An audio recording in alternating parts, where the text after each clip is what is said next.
24 जून.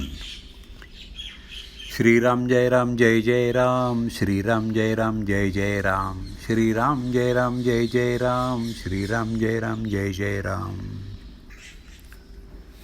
लोककल्याणाच्या तळमळीनं जो ग्रंथ लिहितो तो खरा ग्रंथकार.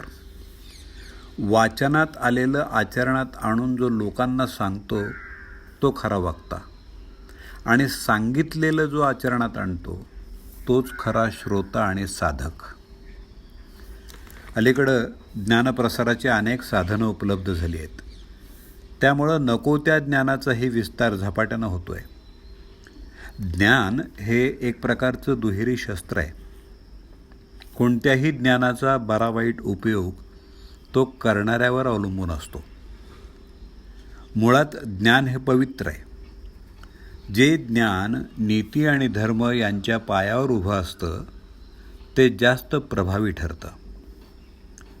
सर्वांचं एकमेकांवर प्रेम वाढेल आणि सर्वजण एकत्र येतील असं ज्ञान असावं.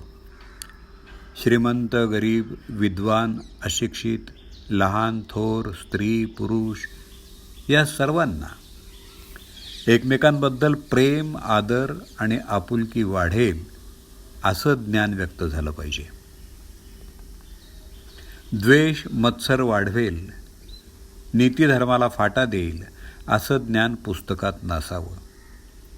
विद्वान शास्त्रज्ञ नवीन शोध लावून जगाला स्वार्थी आणि लोभी बनवत आहेत आणि त्यामुळं सर्वनाश होतो. जे ज्ञान समाधान देत नाही ते खरं ज्ञान नव्हे. जगाचं खरं स्वरूप ज्यांना कळतं ते खरं ज्ञान आहे. देहासंबंधी जे ज्ञान ते व्यावहारिक ज्ञान. जे जसं आहे तसं ओळखणं हे तत्त्वज्ञान. मी देहाला माझा म्हणतो, अर्थात मी देह नव्हे. माझं घर म्हणणारा मी घराहून वेगळा ठरतो. जडत्व म्हणजे काय? देहाच्या ठिकाणी ममत्व हे जडत्व आहे. पदार्थाचं यथार्थ ज्ञान ज्याला आहे तो शहाणा. व्यवहाराचं गूढ ज्याला कळतं तो प्रपंची. जगाचं गूढ ज्याला कळतं तो तत्त्वज्ञानी. सूक्ष्माचं ज्ञान होणं यात सुख आहे. आत्मा हा समुद्र आहे तर जीव हा त्याचा अगदी लहान थेंब आहे. त्याची ओळख होऊन आत्म्याशी समरस होणं हेच खरं तत्त्वज्ञान आहे. ब्रह्मसत्यम जगन्मिथ्या अशा ज्ञानाच्या गोष्टी कळायला कठीण असल्या तरी अभ्यासानं दीर्घ काळानंतर कळतील. पण नामाचं महत्त्व कळणार नाही. ते एक संत कृपेनंच कळतं. नामावर विश्वास बसणं महाभाग्याचं लक्षण आहे. आपण बुद्धिभेदापासून सावध दूर गेलं पाहिजे. संत वचनावर विश्वास ठेवून अखंड नाम घ्यावं, त्यानंच समाधान लाभेल.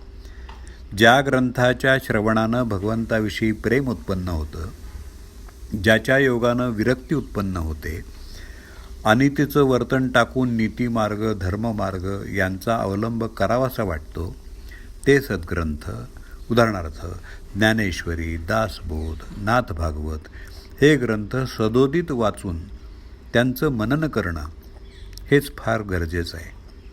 आणि त्यामुळं ईश्वर प्रेम उत्पन्न होतं. अत्यंत कठीण प्रमेय असलेले जगातले ग्रंथ वाचावेत, पण शेवट अत्यंत सोप्यातलं सोपं असं नामच घ्यावं. जानकी जीवन स्मरण, जय जय राम.